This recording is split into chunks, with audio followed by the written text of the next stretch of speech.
Okay लो, तो आज का हमारा मेन टॉपिक स्टार्ट करने से पहले एक बहुत छोटी सी चीज मैं तुम्हें बता दूं, और वो क्या है, एरिया वेक्टर। ठीक है, अब आज से पहले तुमने कभी भी एरिया को एरिया वेक्टर की तरफ नहीं देखा होगा कि अगर तुम सरफेस एरिया निकालते हो क्यूब का, क्यूबॉइड का, सिलेंडर का, किसी भी चीज का, रेक्टेंगल, स्क्वायर, तो तुम उसको वेक्टर नहीं बोलते, क्योंकि सरफेस एरिया तो सरफेस एरिया ही है ना। हमें सिंपल सी बात मालूम है, अलग अलग चीजों का सरफेस एरिया अलग अलग फॉर्मूला होता है। बट एरिया वेक्टर क्या चीज है, ठीक है, कि जब भी तुम कोई सरफेस बनाओ और उस सरफेस पे तुम क्या करो, एक परपेंडिकुलर लाइन खींचो। ठीक है, एक ऐसी परपेंडिकुलर लाइन जो सरफेस के ऊपर क्या हो, 90 डिग्री एंगल बना रही हो। ठीक है, तो उसको हम क्या बोलते हैं, एरिया वेक्टर बोलते हैं। सिंपल बेसिक सी बात है, इससे ज्यादा कुछ नहीं, ध्यान से समझना। ऐसी लाइन जो सरफेस पे परपेंडिकुलर हो। ठीक है, एग्जाम्पल के तौर पे मैं अगर मान लो एक क्यूब बना देता हूं, तो अगर एक क्यूब की बात करें तो कोई सा भी सरफेस उठा लो, अगर तुम राइट वाला सरफेस उठाओगे तो उसके परपेंडिकुलर राइट डायरेक्शन में, लेफ्ट वाले सरफेस में लेफ्ट वाला, अंदर की तरफ नहीं होगा। जो भी क्लोज सरफेस है, क्लोज सरफेस के बाहर की तरफ वाला परपेंडिकुलर, इसके लिए बाहर की तरफ, उसके लिए उधर की तरफ। तो सरफेस पे परपेंडिकुलर लाइन जो होती है उसी को हम एरिया वेक्टर बोलते हैं। अब आते हैं हमारे मेन टॉपिक पे। आज का मेन टॉपिक है इलेक्ट्रिक फ्लक्स। इसको समझना बहुत ही सिंपल है कि अगर मान लो तुम्हें इलेक्ट्रिक फ्लक्स को डिफाइन करना है, तो इसका सिंपल मतलब क्या है, number of electric field lines जो कि पास करती हैं एक गिवन एरिया से। सिंपल बात। अब तुमने मान लो यहाँ क्लियर कट तरीके से ये डिफाइन कर दिया कि ये तुम्हारा एरिया है। ठीक है, यहाँ पे ये एरिया डिफाइन कर दिया। अब कितनी इलेक्ट्रिक फील्ड लाइंस पास कर रही हैं, यही मेरे लिए फ्लक्स होता है। अगर मान लो इस एरिया में से ज्यादा इलेक्ट्रिक फील्ड लाइंस पास करेंगी, अगर यहाँ से ज्यादा फील्ड लाइंस जाएंगी तो फ्लक्स भी ज्यादा होगा, कम लाइंस जाएंगी तो फ्लक्स भी कम होगा। सिंपल बेसिक सी बात है। ठीक है, अब यहाँ पे लॉजिकली सोचो, अगर मैं इस वाले सरफेस की बात करूं तो इस वाले सरफेस के लिए एरिया वेक्टर बनाओगे तो ऑफ कोर्स बाहर की तरफ होगा। तो ये यहाँ पे जो तुम एन कैप देख रहे हो, ये एन कैप कहीं ना कहीं तुम्हें एरिया वेक्टर की डायरेक्शन बता रहा है। ठीक है, अब एरिया वेक्टर की डायरेक्शन बता रहा है तो इसको समझना बहुत आसान है। कैसे, यहाँ पे अगर मान लो ये रहा मेरा फ्लक्स, ठीक है, ये सॉरी ये रहा मेरा एरिया, एरिया के लिए ये रहा मेरा एन कैप यानी एरिया वेक्टर, और क्लियरली जो इलेक्ट्रिक फील्ड लाइंस हैं उसकी भी डायरेक्शन क्या है, सेम ही है, सेम डायरेक्शन है। तो दोनों के बीच का एंगल कितना हो गया, 0 हो गया।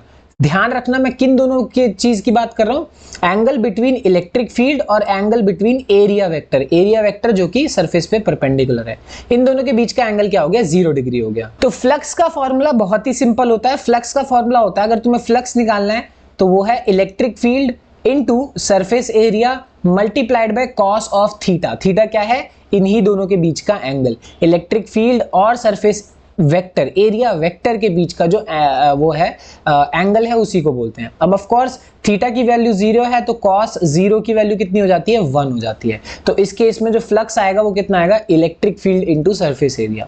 क्लियर कट सिंपल सी बात है। ठीक है, बट वही सिचुएशन अगर मैं बदल दूं, मैं ऐसी सिचुएशन कर दूं जहां पे हो क्या रहा है कि ये जो मेरी इलेक्ट्रिक फील्ड लाइंस है, अब ये इलेक्ट्रिक फील्ड लाइंस जो है वो क्या कर रही है, क्लियरली डायरेक्टली परपेंडिकुलर तो सरफेस पे नहीं है। कहने का मतलब कि मेरी जो इलेक्ट्रिक फील्ड लाइंस हैं वो इस तरीके से जा रही हैं। एरिया वेक्टर हमेशा सरफेस पे परपेंडिकुलर होता है। इन दोनों के बीच का जो एंगल होगा उसको हम थीटा बोलेंगे, है ना। तो अब साफ साफ देख सकते हो इस बार थीटा की वैल्यू 0 नहीं है। अगर थीटा की वैल्यू 0 नहीं है तो तुम क्या लिखोगे, फ्लक्स का फॉर्मूला क्या आया, E into delta S into cos theta. और तुम्हें पता होगा तो बहुत अच्छी बात, नहीं पता तो मैं बता देता हूं कि जब भी तुम फ्लक्स लिखते हो, सॉरी जब भी तुम लिखते हो ए बी कॉस थीटा, यानी कोई दो चीजें फिर कॉस थीटा लिखते हो तो उसका मतलब होता है ए डॉट बी। ठीक है, यानी इलेक्ट्रिक फील्ड और एरिया वेक्टर का जो डॉट प्रोडक्ट होता है वो तुम्हें क्या देता है, फ्लक्स देता है। तो इसको इस भी तरीके से डिफाइन कर सकते हो कि सिंपल सी बात है, इलेक्ट्रिक फ्लक्स कहीं ना कहीं इलेक्ट्रिक फील्ड और एरिया वेक्टर के डॉट प्रोडक्ट के बराबर भी होता है। तो पिछली वाली डेफिनेशन भी सही थी, ये डेफिनेशन भी सही है, जो तुम्हें अच्छा लगे। जैसे एक बहुत ही स्ट्रेट फॉरवर्ड सवाल देखो, बोला है इलेक्ट्रिक फील्ड की वैल्यू तुम्हें दे रखी है कंपोनेंट्स के तरीके से, और बोला है कि electric flux through the surface of 20 units, okay, in the YZ प्लेन। अच्छा, इसका क्या मतलब है, पहली बात तो इलेक्ट्रिक फील्ड तुम्हें साफ साफ दे रखा है, कोई बहुत बात नहीं है। यहां पे अगर तुम बोलो कि YZ प्लेन, अच्छा इसको अगर मैं x एक्सिस मान लूं, इसको अगर मैं y एक्सिस मान लूं और इसको z एक्सिस मान लूं, अगर मैं ऐसा मान के चलूं तो तुम साफ साफ देख सकते हो कि ये वाला जो प्लेन है ये YZ प्लेन होगा ऑफ कोर्स। और अगर मैं इसमें ये बोलूं कि YZ प्लेन ये तो एरिया है, अगर मैं इसमें एरिया वेक्टर खींचूंगा तो वो परपेंडिकुलर होगा और वो किसकी डायरेक्शन में होगा, एक्स की डायरेक्शन में होगा। ध्यान रखना, लॉजिकली साफ साफ बात तुम्हें समझ में आ रही है। इसीलिए जब तुम एरिया वेक्टर की डायरेक्शन लिखोगे तो उसका मैग्नीट्यूड तो तुम्हें क्वेश्चन में दिया हुआ है, पर डायरेक्शन तुम्हारी एक्स एक्सिस आएगी, क्योंकि वो वाईजेड प्लेन जो होगा उसका परपेंडिकुलर एरिया वेक्टर एक्स की डायरेक्शन में, इसीलिए आई कैप। ठीक है, इसके आगे तो सवाल बहुत ही सिंपल स्ट्रेट फॉरवर्ड है कि जो फ्लक्स होता है वो क्या होता है, इलेक्ट्रिक फील्ड और इसका डॉट प्रोडक्ट होता है, यानी 6i cap 3j cap 4k cap इसका और इसका डॉट प्रोडक्ट। और डॉट प्रोडक्ट करते शायद तुम्हें शायद मालूम होना चाहिए कि सिर्फ I और I सर्वाइव करेंगे, मतलब जो सेम सेम होते हैं वो सर्वाइव करते हैं, I के साथ, J के साथ, K के साथ, एल्स जो भी होंगे सारे के सारे वो खत्म हो जाते हैं पूरी तरीके से। तो 6 को मल्टीप्लाई करोगे 20 से, आएगा कितना, 120 यूनिट्स। सिंपल सी बात है। अगली चीज जो है वो है फ्लक्स के कुछ स्पेशल केसेस, जिनका मतलब नाम बड़े तूफानी है, बट ये है बहुत सिंपल सी चीज, जिसका पहला हमने ऑलरेडी देख लिया कि अगर मान लो इलेक्ट्रिक फील्ड की डायरेक्शन और एरिया वेक्टर की डायरेक्शन दोनों अगर सेम हो तो ऑफ कोर्स थीटा की वैल्यू इस केस में कितनी हो जाएगी, 0 हो जाएगी। और अगर थीटा 0 हो जाएगी तो तुम क्या लिखोगे यहाँ पे कि theta is equals to 0, flux is equals to E A into cos 0 degree, और फाइनली फ्लक्स की वैल्यू कितनी होगी, ई इंटू ए मतलब एरिया हो गया यहाँ पे। इसको हम बोलते हैं इमर्जिंग फ्लक्स, क्योंकि कहीं ना कहीं इलेक्ट्रिक फील्ड इमर्ज कर रही है, एरिया वेक्टर के साथ साथ बाहर आ रही है, बाहर की तरफ। ठीक है, तो इसे इमर्जिंग फ्लक्स बोलेंगे। इसी का उल्टा अगर कर दें कि भाई मेरा एरिया वेक्टर की डायरेक्शन तो इधर है, बट जो मेरा इलेक्ट्रिक फील्ड की डायरेक्शन है वो क्या है, इधर है। ठीक, तो अगर ऐसा होगा तो तुम साफ साफ देख सकते हो थीटा की वैल्यू, दोनों के बीच का एंगल 180 डिग्री हो जाएगा, और कॉस 180 डिग्री कितना होता है, -1 होता है। ठीक है, तो मैग्नीट्यूड पिछले केस में और मैग्नीट्यूड इस केस में बराबर ही है, बट पिछले केस में फ्लक्स EA था, इस बार -EA है, और इस चीज को हम क्या बोलते हैं, एंटरिंग फ्लक्स। क्यों, क्योंकि यहाँ पे इलेक्ट्रिक फील्ड एक तरीके से एंटर कर रही है, बाहर नहीं आ रही है, वो एंटर कर रही है। ठीक है, और फाइनली आखिरी चीज हमारे पास क्या होगी, ये वाली केस कि अगर मान लो ये रहा तुम्हारा एरिया वेक्टर और ये रहा तुम्हारी electric flux, okay, electric field, तो दोनों के बीच का एंगल साफ साफ पता लग रहा है कितना है, 90 डिग्री है। और अगर 90 डिग्री है तो cos 90 की वैल्यू कितनी होती है, 0। इसी केस को हम बोलेंगे जीरो फ्लक्स। सिंपल सी बात है।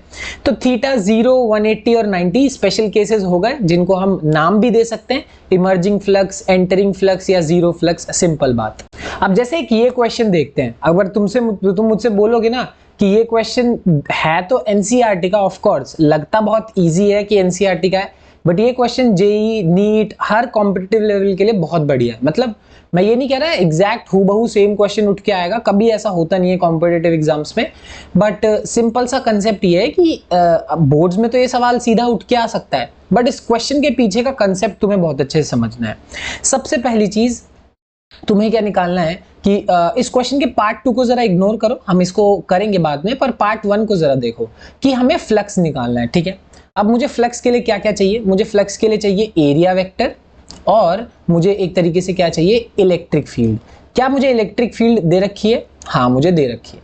अब जरा ध्यान से देखो, बोला ये है कि इलेक्ट्रिक फील्ड जो है वो किस डायरेक्शन में, एक्स डायरेक्शन में, जो कि है alpha x to the power 1/2, जहां अल्फा एक कांस्टेंट है और जिसकी वैल्यू क्लियर कट तुम्हें दे रखी है, ज्यादा सोचने वाली बात नहीं है। इसका मतलब ये है कि इलेक्ट्रिक फील्ड अगर तुम्हें y डायरेक्शन और z डायरेक्शन में दे नहीं रखी, इसका मतलब इलेक्ट्रिक फील्ड y डायरेक्शन और z डायरेक्शन में 0 है। तुम्हारा काम आसान हो गया कि इलेक्ट्रिक फील्ड y और z में अब 0 है, तो तुम्हें उस डायरेक्शन में सॉल्व करना ही नहीं है, सिर्फ और सिर्फ x डायरेक्शन में सॉल्व करो। ठीक है, आसानी हुई, चलो बहुत बढ़िया। अब जरा नोटिस करते हैं, मैं एक एक करके ना जरा 4 सरफेसेस को उठाता हूं। सबसे पहले अगर मैं ये वाला सरफेस उठाऊं, सबसे टॉप वाला सरफेस, अब इसके लिए अगर मैं एरिया वेक्टर की वैल्यू लिखूंगा तो तुम सबको मालूम है एरिया वेक्टर क्या होगा, बाहर की तरफ होगा, बट मेरे इलेक्ट्रिक फील्ड की डायरेक्शन कहाँ है, एक्स डायरेक्शन में है, मतलब इलेक्ट्रिक फील्ड की डायरेक्शन यहाँ है।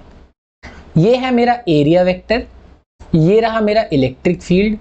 साफ साफ दोनों के बीच का जो एंगल है वो कितना है, वो कितना है, 90 डिग्री। तो जैसा कि अभी मैंने तुम्हें बताया, जब भी इन दोनों के बीच में एंगल 90 डिग्री होगा तो फ्लक्स कितना हो जाएगा, 0 हो जाएगा, क्योंकि cos 90 की वैल्यू कितनी होती है, 0 होती है। तो जिस तरीके से हमने टॉप वाले के लिए फ्लक्स को 0 बोला है ना, एग्जैक्ट सेम लॉजिक से नीचे वाले सरफेस के लिए भी, फिर पीछे वाले सरफेस के लिए भी, आगे वाले सरफेस के लिए भी, इन सारे सरफेसेस के लिए, ठीक है, मतलब टॉप वाले को मिला लो, पीछे वाले को ले लो, है ना, नीचे वाला और ये मेरे पास सामने वाला जो सरफेस है। अब इन इतने सरफेसेस को अगर मैं उठा लूंगा, इन सब के लिए फ्लक्स जीरो होगा। क्यों? इसके लिए एरिया वेक्टर बाहर है, इसके लिए एरिया वेक्टर अंदर है। दोनों कितना एंगल बनाएंगे? इलेक्ट्रिक फील्ड से 90 डिग्री का एंगल बनाएंगे। ठीक है। सिमिलर तरीके से अगर मैं किसकी बात करूं, टॉप वाले की बात करूं और बॉटम वाले की बात करूं, तो इनका एरिया वेक्टर क्या है? इधर है, इसका इधर है, इलेक्ट्रिक फील्ड इधर है, एंगल कितना बन रहा है? 90 डिग्री। फ्लक्स कितना हुआ? जीरो हुआ। तो यानी मुझे फ्लक्स ज्यादा नहीं, ना मुझे फ्रंट के लिए निकालना है, ना बैक के लिए, ना टॉप के लिए, ना बॉटम के लिए, मुझे सिर्फ और सिर्फ इस सरफेस के लिए निकालना है। ठीक है, और मुझे सिर्फ और सिर्फ इस सरफेस के लिए निकालना है। बस इतनी ही बात है। यही सबसे इंपॉर्टेंट चीज है इस चीज में। कैसे? क्योंकि अब तुम अगर नोटिस करोगे कि यहां से लेकर यहां तक का डिस्टेंस कितना है? a है। यानी कह सकते हो कि x की वैल्यू कितनी है? a है। तो इस x की वैल्यू जो a है उसे तुम्हें उठा के क्या करना है? यहाँ पे प्लेस करना है। और वो देखो, वही हम कैसे करेंगे। सबसे पहली बात कि जब तुम इलेक्ट्रिक फील्ड लेफ्ट वाले सरफेस के लिए लिखोगे तो वो कितना हो जाएगा? Alpha into x to the power 1/2 हो जाएगा। ठीक है, ये हो जाएगा। और यहाँ पे x की वैल्यू कितनी रखनी है? a रखनी है, जैसा कि मैंने तुम्हें बताया। सिमिलर तरीके से लॉजिकली सोचो, जब मैं राइट वाले सरफेस की बात करूंगा तो यहां से लेकर यहां तक डिस्टेंस कितना हो गया? 2a हो गया। अब अगर डिस्टेंस 2a हो गया तो तुम्हें फिर से क्या करना है? राइट वाले सरफेस के लिए इलेक्ट्रिक फील्ड में x की जगह 2a पुट कर देना है बस। क्योंकि x की वैल्यू a है लेफ्ट फेस के लिए और x की वैल्यू 2a है राइट फेस के लिए। बाकी फेसेस में जीरो ही आने वाला है बस। अगर तुम फ्लक्स निकालोगे तो फ्लक्स कितना होता है? Electric field into surface area, basically दोनों का डॉट प्रोडक्ट, यानी electric field into surface area into cos theta. अब साफ साफ देखो, लेफ्ट वाले के लिए इलेक्ट्रिक फील्ड की डायरेक्शन ये है और एरिया वेक्टर की डायरेक्शन ये है। दोनों के बीच का एंगल कितना हुआ? 180 डिग्री।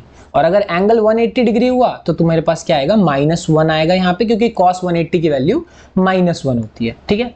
राइट वाले के लिए बात करेंगे तो इलेक्ट्रिक फील्ड भी इसी डायरेक्शन में है, एरिया वेक्टर भी इसी डायरेक्शन में। दोनों के बीच का एंगल कितना हुआ? 0 डिग्री हुआ। और दोनों के बीच का एंगल अगर 0 डिग्री हुआ तो तुम फ्लक्स की वैल्यू कितनी निकालोगे? E into R into A square, है कि नहीं?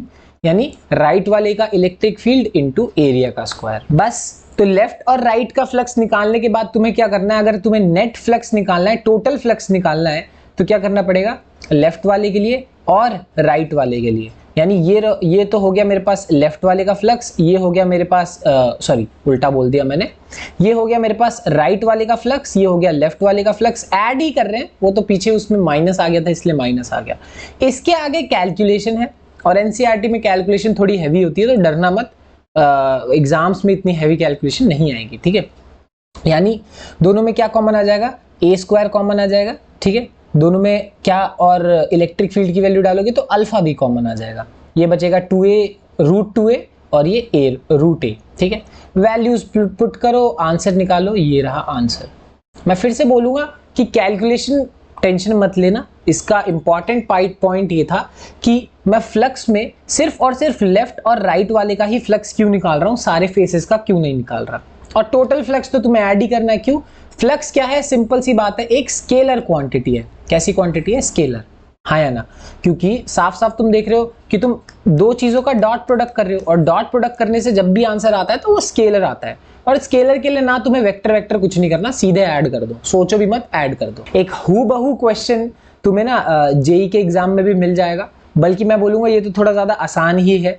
तो ये ले लेना, स्क्रीनशॉट लो, इसका ट्राई करो, बिल्कुल सेम जैसे वो किया है सेम इसका भी करना है, बल्कि ये आसान ही सवाल है, ट्राई कर लेना। नेक्स्ट चीज है हमारी गॉस थ्योरम। अब गॉस थ्योरम तुम्हें फिर से फ्लक्स का ही फॉर्मूला देती है, बट अभी जो हमने इतना कॉम्प्लिकेटेड फॉर्मूला पढ़ा ना फ्लक्स का, उसको ये बहुत ही आसान करके तुम्हें दे देता है। कहने का क्या मतलब है, यहां हम फ्लक्स ही पढ़ेंगे, बट ये बोलते हैं कि जो तुम्हें अगर मान लो फ्लक्स निकालना है तो वो सिंपल क्या है, 1/ε0 times the total charge enclosed by the surface. अच्छा, इसका क्या मतलब है, तुम्हें अगर फ्लक्स निकालना है तो फ्लक्स का ये सिंपल फॉर्मूला है Q/ε0, जहां पे Q क्या है कि टोटल चार्ज जो कि सरफेस के अंदर लाई कर रहा होगा डिवाइडेड बाय ε0। अच्छा देखो, एग्जाम्पल के तौर पे मैंने यहाँ पे एक सरफेस बना दिया, ठीक है।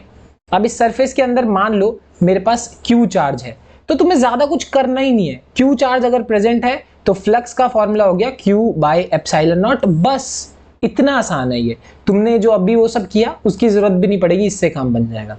बट ध्यान रखना यहाँ पे बहुत ही इंपॉर्टेंट वर्ड है चार्ज एनक्लोज्ड। इसका मतलब अगर तुमने सरफेस इस तरीके से सरफेस बनाया है, ठीक है, अगर तुम्हारा ये है सरफेस और इस सरफेस के लिए जो चार्ज है वो बाहर लाई करता है उस क्लोज सरफेस के बाहर, तो मुझे उस चार्ज से मतलब ही नहीं है। मुझे सिर्फ और सिर्फ अंदर रहने वाले चार्ज से मतलब है, बाहर वाले से कोई भी मतलब नहीं है, ठीक है। एग्जाम्पल के तौर पर मैं तुम्हें एक चीज दिखाता हूं, जैसे ये क्वेश्चन देखो, ठीक है, वैसे है तो ये जेई का, बट आसान सवाल है तो हर कोई कर सकता है, कोई दिक्कत नहीं है। जैसे देखो यहाँ पे क्वेश्चन क्या है कि तुम्हारे पास 4 सरफेसेस हैं, ठीक है, चारों सरफेसेस में कुछ चार्ज है, आसपास कुछ चार्ज है, तुम्हें फ्लक्स निकालना और बताना है किस केस में फ्लक्स ज्यादा है, किस केस में फ्लक्स कम है। जैसे कि मैंने तुम्हें बताया, टोटल चार्ज निकालो, ठीक है, और उस टोटल चार्ज को डिवाइड कर दो एप्सिलॉन नॉट से, तुम्हें फ्लक्स मिल जाएगा। सिमिलरली वही चीज हम करेंगे सरफेस 1 के लिए, सिर्फ और सिर्फ कितना चार्ज है, 2q प्रेजेंट है, 2q बाय एप्सिलॉन नॉट, ठीक है, ये हो गया flux for the surface number 1। Similar तरीके से हम सेकंड सरफेस की बात करेंगे, तो इसमें क्या है, q plus q plus q plus minus q, हाँ या ना। तो देखो इसमें क्या होगा कि q plus q plus q plus minus q हमने किया है, जितना भी चार्ज अंदर है सबको ऐड किया और उससे हमारे पास फिर से क्या आया, 2q by epsilon not, total charge by epsilon not, ठीक है। इस बार अंदर कितना चार्ज है, q प्लस q, तो हमने क्या किया, q plus q by epsilon not, यानी फिर से 2q बाय एप्सिलॉन नॉट। ध्यान रखना मुझे कुछ भी मतलब नहीं है यहाँ, तुम यहाँ तो 1000 कूलम भी रख दोगे, 10,000 कितना भी बड़ा कूलम रख दोगे ना, मुझे बिल्कुल मतलब नहीं है, मुझे सिर्फ और सिर्फ उससे मतलब है जो सरफेस के अंदर लाई करेगा। फिर से कितना आया, 2q बाय एप्सिलॉन नॉट। और फाइनली आखिरी वाले केस में अगर तुम देखोगे तो क्या आएगा, 8q minus 2q minus 4q, ठीक है, तो 8q minus 2q minus 4q, फिर से कितना आएगा, 2q बाय एप्सिलॉन नॉट, और फिर से मुझे 3 कूलम से कोई मतलब नहीं है। तो अगर तुम नोटिस करोगे कि सबके केस में आंसर कितना आ रहा है, 2q by epsilon not, 2q by epsilon not, 2q by epsilon not और 2q बाय एप्सिलॉन नॉट। चारों सरफेसेस में जो फ्लक्स की वैल्यू आ रही है वो क्या आ रही है, सेम आ रही है। मेरा पॉइंट यही है कि सिर्फ और सिर्फ मुझे अंदर वाले चार्ज से मतलब है, बाहर वाले चार्ज से कोई भी मतलब नहीं है। और अंदर चार्ज में भी सारे चार्जेस को मैं सिंपली ऐड कर दूंगा, पॉजिटिव है तो पॉजिटिव, नेगेटिव है तो नेगेटिव। इसी चीज में हम फ्लक्स फॉर अ डाइपोल देखते हैं कि अगर मान लो तुम्हारे पास एक डाइपोल दिया हुआ है, ठीक है, नेगेटिव चार्ज है, पॉजिटिव चार्ज है, ये रहा तुम्हारे पास सरफेस। अच्छा, अब इस सरफेस के लिए या फिर स्फीयर के लिए तुम्हें फ्लक्स निकालना है। बोला गया है कि जो प्लस वाला है वो है 3 into 10 to the power minus 6, और जो माइनस वाला है वो कितना है, 3 into 10 to the power minus 6। फर्क ये है कि ये पॉजिटिव चार्ज है, ये नेगेटिव चार्ज है, इतना फर्क है। तुम्हें निकालना है फ्लक्स। फ्लक्स निकालने का सिंपल फॉर्मूला क्या होता है कि तुम क्या करोगे, टोटल चार्ज एनक्लोज्ड, मतलब सरफेस के अंदर कितना टोटल चार्ज है वो देखेंगे, तो वही हम देख रहे हैं। टोटल चार्ज कितना है, plus 3 into 10 to the power minus 6 minus 3 into 10 to the power minus 6, ठीक है। यानी प्लस वाला चार्ज माइनस वाला चार्ज दोनों को हमने क्या कर दिया, ऐड कर दिया, और ऐड करने के बाद फाइनली ऑफ कोर्स आंसर कितना आएगा, टोटल चार्ज एनक्लोज्ड कितना आएगा, 0 आएगा। अब वो 0 आ गया तो यही बात है, 0 आने के बाद उसको एप्सिलॉन नॉट से डिवाइड कर दो या ना कर दो, कोई फर्क नहीं पड़ता, फ्लक्स 0 ही आएगा। कहने का मतलब एक डाइपोल के लिए जब तुम फ्लक्स निकालोगे तो वो भी कितना आता है, 0 आता है। हाँ, हो सकता है तुम बोल सकते हो या आर्ग्यू कर सकते हो कि क्या हो सर अगर ये डाइपोल कुछ इस तरीके से रखा हो जहां पे अंदर सिर्फ और सिर्फ प्लस क्यू चार्ज और माइनस क्यू बाहर है, तो इस केस में 0 नहीं होगा, कितना आ जाएगा, q बाय एप्सिलॉन नॉट आएगा, क्योंकि ये बाहर चला गया और फिर से मुझे इससे मतलब नहीं है। बट हाँ, इस सिनेरियो में तो आंसर कितना आएगा, 0 ही आएगा। अब गॉस लॉ समझने के बाद एक सिंपल सी चीज और समझ सकते हो तुम, उसको हम बोलते हैं गॉसियन सरफेस। गॉसियन सरफेस है क्या, ये सिंपल सी बात है, क्लोज्ड सरफेस है जो कि 3 डायमेंशनल स्पेस में तुम्हें मिल जाएगा। इस तरीके से तुम जो मर्जी चाहो वो बना लो।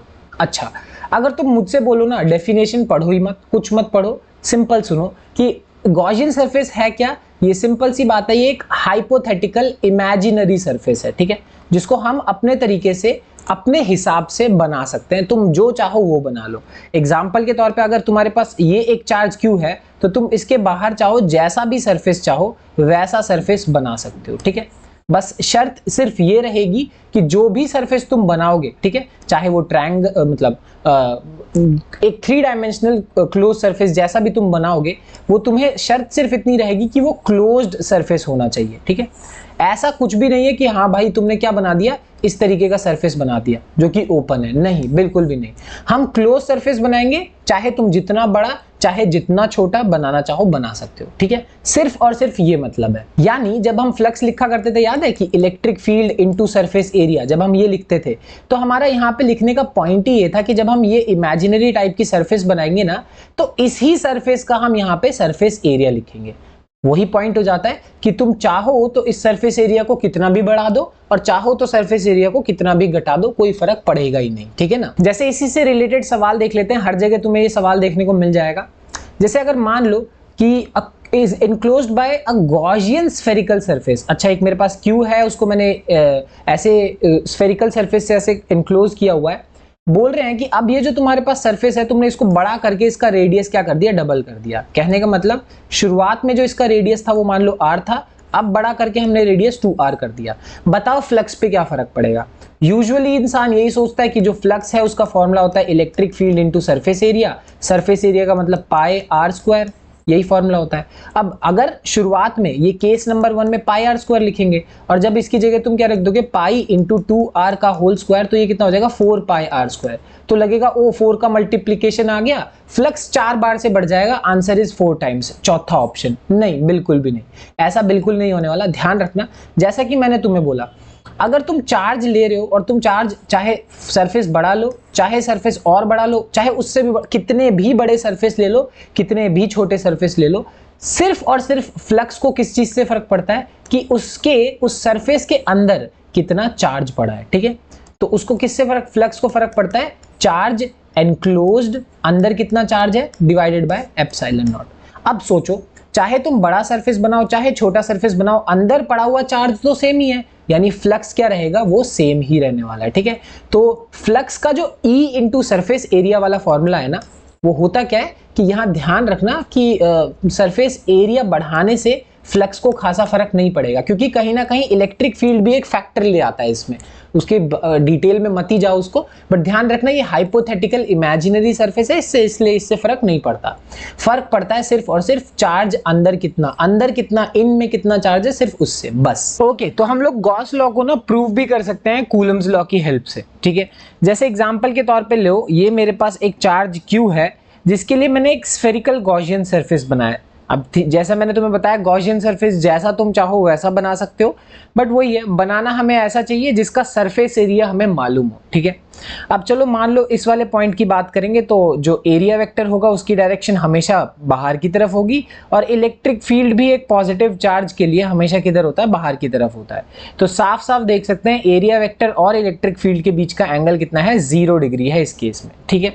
बहुत सिंपल सी बात हो गई। तो अगर मैं यहां से लेकर यहां तक का अगर मान लो डिस्टेंस r है और इलेक्ट्रिक फील्ड निकालूं, तो हमें पता है k 1/4 pi epsilon naught Q by r square, ये फॉर्मूला होता है इलेक्ट्रिक फील्ड का, बहुत अच्छे से हमें मालूम है।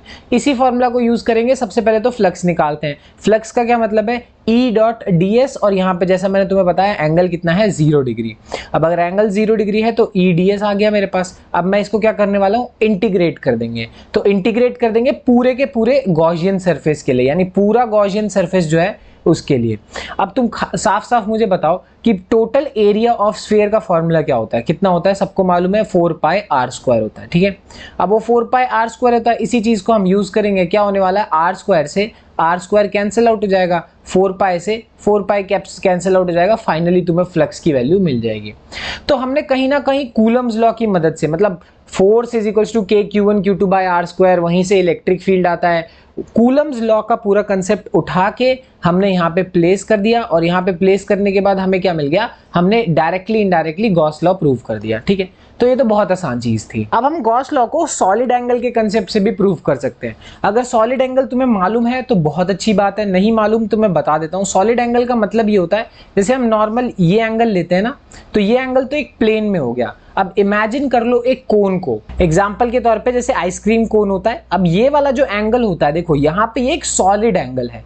अब मैं इस पूरे को अगर सिर्फ और सिर्फ ये हिस्सा पकड़ के चलूं, तो ये तो तुम बोल दोगे ओ भाई ये कुछ एंगल है, ठीक है, नहीं, मैं बात कर रहा हूं उसके अंदर का पूरा हिस्सा, तो ये एक सॉलिड एंगल होता है। अब इसका फॉर्मूला तुम्हें मालूम है, अच्छी बात है, नहीं मालूम मैं बता देता हूं।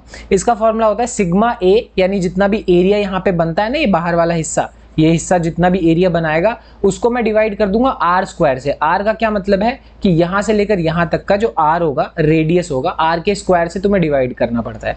एग्जाम्पल के तौर पर अगर मैं एक सर्कल ले लूं और सर्कल के लिए मैं पूरा का पूरा एक राउंड लगा रहा हूं, तो पूरा राउंड लगाने के लिए एक सर्कल नहीं, सॉरी, स्फीयर के लिए जो सरफेस एरिया होता है वो कितना होता है, 4 पाई आर स्क्वायर होता है। यहां से यहां तक का जो रेडियस है वो हमने आर लेके चला है, तो आर स्क्वायर।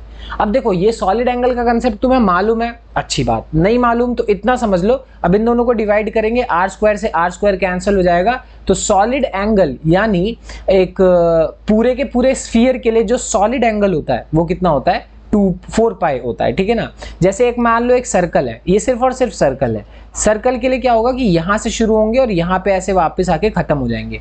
ये पूरा हुआ 360 डिग्री एंगल जो कि 2 पाई है। वैसे ही एक स्फीयर के लिए सॉलिड एंगल 4 पाई होता है, इसको हम बोलते हैं 4 पाई स्टेरेडियन। बिल्कुल वही वाली बात है, जैसे हम π/2 radian, pi radian, 2 pi radian, ये सब एंगल होते हैं ना। जैसे 90 डिग्री भी एक चीज है, 180 डिग्री भी एक चीज है, 360 डिग्री भी एक चीज है। वैसे ये सारे के सारे इनकी यूनिट क्या होती है, रेडियन। और एग्जैक्टली उसी तरीके से इसकी यूनिट क्या होती है, हमारे पास सॉलिड एंगल की यूनिट होती है स्टेरेडियन। अब जैसे हम गॉस लॉ को सॉलिड एंगल की मदद से प्रूव करेंगे, जैसे यहाँ पे अगर मान लो एक स्फीयर टाइप का एक मतलब एक बॉडी है जिसको हमने एक स्फीयर टाइप की बॉडी ले रखी है, ठीक है।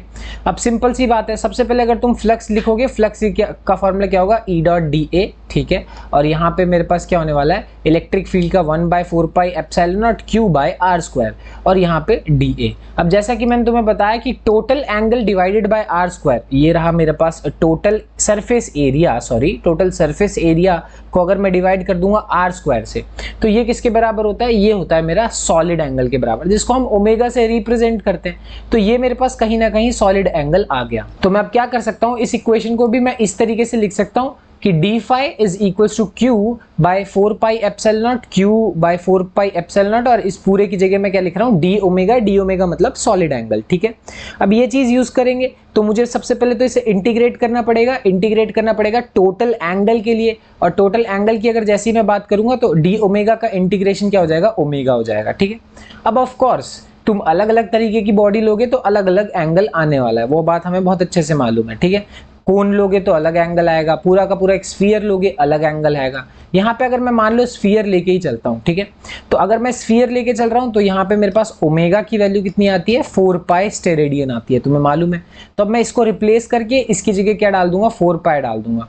तो जैसे ही 4 पाई डालेंगे, 4 पाई से 4 पाई कैंसिल हो जाएगा, बचेगा क्या, Q/ε0। तो हमने कहीं ना कहीं गॉस लॉ को सॉलिड एंगल से भी प्रूव कर दिया कि गॉस लॉ बोलता है कि flux is equal to Q/ε0। वही चीज हमने सॉलिड एंगल की मदद से भी प्रूव कर दी। अब ये सेम क्वेश्चन जिसको हमने ऑलरेडी किया हुआ है, इसका हमने टोटल फ्लक्स निकाला था, मतलब लेफ्ट वाले का राइट वाले का करके फ्लक्स निकाला था। अब इसका सेकंड पार्ट देखते हैं। सेकंड पार्ट में क्या बोला है कि the charge with in the cube. अगर तुम्हें चार्ज निकालना है तो फॉर्मूला हमें बहुत अच्छे से मालूम है, क्या कि जो फ्लक्स होता है वो किसके बराबर होता है, Q/ε0। अब तुम्हें फ्लक्स ऑलरेडी मालूम ही है, ε0 तो कांस्टेंट है, उसको यूज करेंगे आंसर आ जाएगा। क्या मतलब है इसका कि मेरे पास Q जो होगा वो ε0 टाइम्स फ्लक्स हो जाएगा, जैसे कि फ्लक्स जो होता है वो क्या होता है, Q/ε0 होता है।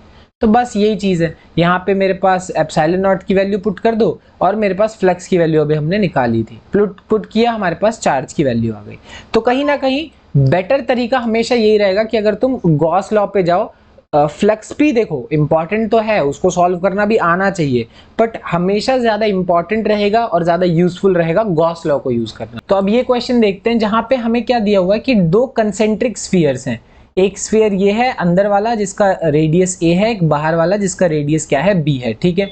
अब यहाँ पे हमें बोला है कि वॉल्यूम चार्ज डेंसिटी अगर a/r है तो मुझे करना क्या है, एक ऐसी कंडीशन निकालनी है जहां पे जो इलेक्ट्रिक फील्ड है वो क्या हो जाएगा, इंडिपेंडेंट हो जाएगा। मतलब a सिंपल सी बात है, एक कांस्टेंट है, r है डिस्टेंस फ्रॉम द सेंटर, तो इसको लेके मैं गॉसियन सरफेस बना सकता हूँ कि ये छोटा वाला रेडियस a, बड़ा वाला रेडियस b, और रैंडम एक कोई से भी डिस्टेंस पे जो रेडियस मैं लूंगा वो क्या हो जाएगा, r हो जाएगा, ठीक है। तो अब यहाँ पे एक छोटी सी पतली सी स्ट्रिप जो बनाएंगे वो क्या हो जाएगा, dr हो जाएगा। अब इसे dr को लेके चलते हैं तो होगा क्या, a हमारे लिए क्या हो गया, कांस्टेंट हो गया, r हो गई सेंटर से डिस्टेंस। मेरा सिंपल मतलब ये है कि हमें करना क्या है कि हमें a की ऐसी वैल्यू निकालनी है कि जो इलेक्ट्रिक फील्ड है वो क्या हो जाए, उस एरिया में कांस्टेंट हो जाए, ठीक है। आराम से हो जाएगा। देखो कैसे होगा। तो सबसे पहले यहाँ पे टोटल चार्ज निकालते हैं। टोटल चार्ज का मतलब क्या हो गया, डेंसिटी इनटू वॉल्यूम, ठीक है। अगर मैं डेंसिटी की बात करूं वो तो तुम्हें दे ही रखा है, A/R हो गया। और जो वॉल्यूम है, इस पतली सी स्ट्रिप का अगर तुम्हें वॉल्यूम निकालना है तो हमेशा मैंने तुम्हें बताया क्या करना होता है, एरिया इंटू थिकनेस। एरिया की वैल्यू क्या है, साफ साफ हमें पता है 4πr²। स्फीयर का एरिया होता है 4πr², और थिकनेस इसकी कितनी है, dr, ठीक है। तो ये करते ही मेरे पास क्या आ गया, एक तरीके से मतलब चार्ज की वैल्यू आ गई डेंसिटी इनटू वॉल्यूम से। बस अब इसको हम क्या कर देंगे, इसी डेटा को इंटीग्रेट कर देंगे। देखो यही है मेरे पास टोटल चार्ज को इंटीग्रेट कर देंगे a से लेकर r तक, एक ऐसा पॉइंट जहां पे इलेक्ट्रिक फील्ड कांस्टेंट होने वाला है, ठीक है।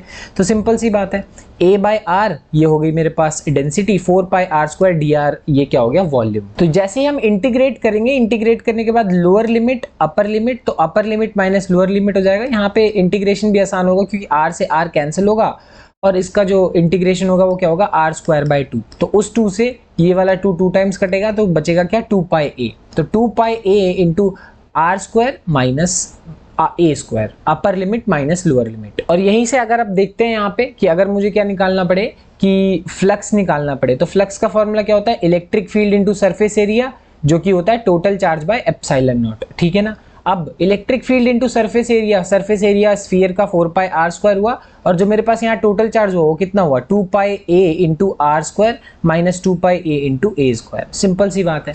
अब यहाँ पे करते हैं सबसे इंपॉर्टेंट स्टेप।